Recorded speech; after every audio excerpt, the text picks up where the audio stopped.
தமது இசை நிகழ்வுகளை, தமது கலை நிகழ்வுகளை செய்து வருவது வழமை.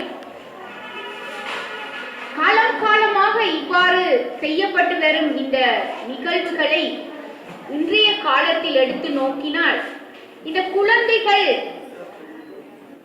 பாராட்டப்படுவதும் அவர்களது இந்த கலை ஆர்வத்தினை நாம் பாராட்டியவர்களை மகிழ்விப்பதும் அருகி வருவதை காணக்கூடியதாக இருக்கின்றது.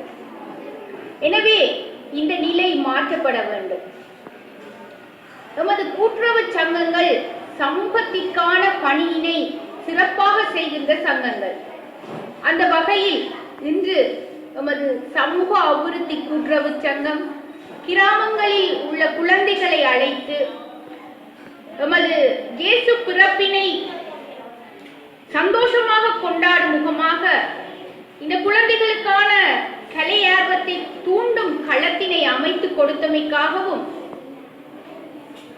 இன்று நல்ல ஒரு இனிய இசையினை வழங்கிய, நீண்ட காலமாக தனது அந்த இசை பணியில் இருந்து விலகி இருந்து இந்த மேடையில் தனது அந்த இசை ஆர்வத்தை வெளிக்காட்டிய அந்த பெரியவரின் இசை நிகழ்வை எமக்கு வழங்கியமைக்காகவும் இந்த கூட்டுறவு சங்கத்திற்கு எனது நன்றியை தெரிவித்துக் கொள்கின்றேன். உங்களுக்கு தெரியும், கூட்டுறவு சங்கங்கள் என்பவை தமது அங்கத்தவர்களின் தேவைகளை நிறைவேற்றுவதற்காக ஒத்த நோக்கம் கொண்டவர்களை கொண்டு உருவாக்கப்பட்ட ஒரு சமூக அமைப்பு.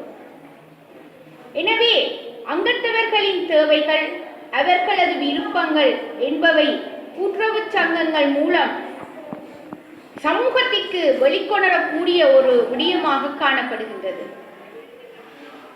அந்த வகையில் இன்று எமது கலாச்சாரத்தை பிரதிபலிக்கும், எமது சமூக ஒற்றுமையை பிரதிபலிக்கும் ஒளி விழாவினை இந்த கூட்டுறவு சங்கத்தினர் கொண்டாடி இருப்பது மிகவும் சிறப்பானதாகும்.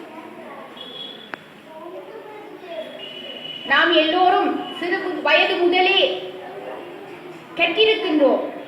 இயேசுநாதர் கூறியுள்ள, ஒரு கன்னத்தில் அறைந்தால் மறு கன்னத்தை காட்டு என்று. எம்மில் எத்தனை பேரால் அதனை செய்ய முடியும்? நிச்சயமாக அந்த பக்குவம் வருவதற்கு நமக்கு நீண்ட காலம் எடுக்கும். இந்த பக்குவத்தை தான் நாம் எமது குழந்தைகளுக்கு சொல்லிக் கொடுக்க வேண்டும். ஆனால் இன்று எமது சமூகத்தில் அந்த நிலைமை மாறியுள்ளது. குழந்தைகள் சொல்வதை பெரியவர்கள் கேட்கும் ஒரு சமூகமாக நாம் மாற்றப்பட்டு வருகின்றோம். இந்த நிலை மாற வேண்டும். நிச்சயமாக பெற்றோர்கள் இந்த விடயத்தில் கவனம் செலுத்த வேண்டும். குழந்தைகளுக்கான நல்ல பழக்க வழக்கங்களை சரியான முறையில் சொல்லிக் கொடுப்பவர்களாக நாங்கள் இருக்க வேண்டும். மாறாக குழந்தைகள் கூறும் விடயங்களை சரியென நாம் அவர்களுடன் சேர்ந்து அவர்களது பாணியில் அவரை மாற்றிக்கொள்வது மிகவும் பொருத்தமற்ற ஒரு சூழலை கொண்டு வருகிறது.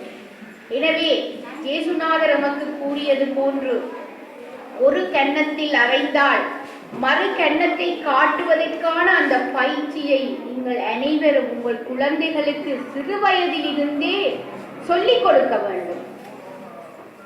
அவ்வாறான சமூக மாற்றங்களையும் சமூகத்தின் நல்ல பண்புகளையும் தான் இயேசுநாதர் நமக்கு சொல்லி தந்து சென்றுள்ளார்.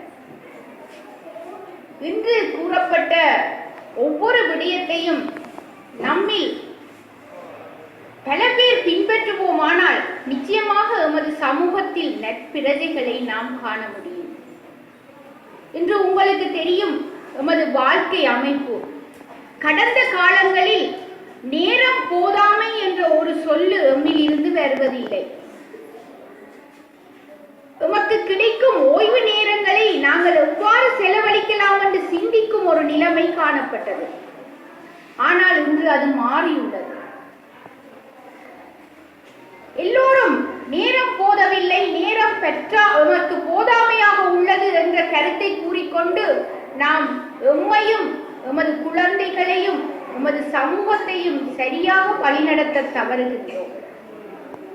எனவே எமது வாழ்க்கையில் இவ்வாறான நிகழ்வுகளில் எமது குழந்தைகளை பங்கு பெற்று செய்வதுடன் இவ்வாறான நல்ல விடயங்களை அவர்களுக்கு எடுத்து கூறுவதற்கு பொருத்தமான பெற்றோராக நாம் மாற வேண்டும்.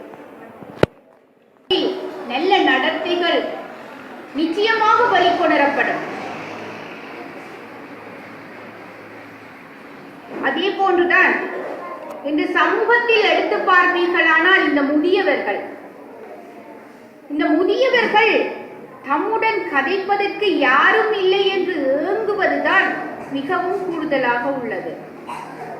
உங்களுக்கு தெரியும், எமது குழந்தைகள் கடந்த காலங்களில் தொலைக்காட்சி என்று நாம் எமது புலம்பலை வழிகாட்டிக் கொண்டிருந்தோம். ஆனால் இன்று அந்த நிலைமை மாறி அலைபேசி என்ற நிலைமைக்கு வந்துவிட்டது. எந்த பிள்ளையை எடுத்தாலும் கையில் ஒரு போனுடன் இருக்கின்றார்கள். முதியவர்கள் தமது கருத்தை கூறவோ அல்லது அவர்களது அனுபவத்தை பகிர்ந்து கொள்ளவோ, இந்த குழந்தைகள் அதனை ஏற்றுக்கொள்ளவோ ஏற்ற ஒரு சூழல் இல்லாமல் நமது வாழ்க்கை முறை மாறி செல்கிறது. எனவே இந்த இடைவெளியை போக்குவவர்களாக நடுவில் உள்ள பெற்றோர்களாகிய நாம் இருக்கின்றோம். இந்த பெற்றோர்களாகிய நாம் நிச்சயமாக நமது ஜேசுபிரான் கூறியது போன்று அன்பை வெளிப்படுத்துபவர்களாக, அந்த அன்பு பாலத்தை உருவாக்குவவர்களாக குழந்தைகளுக்கும் முதியோர்களுக்கும் இருக்க வேண்டிய ஒரு சூழ்நிலையில் இருக்கின்றோம். செல்வி லீனா கம்சாயினி, செல்வி சீனா ஜென்சிகா, செல்வி கீனா கவுன்சியா, செல்வி சானா சருமினி,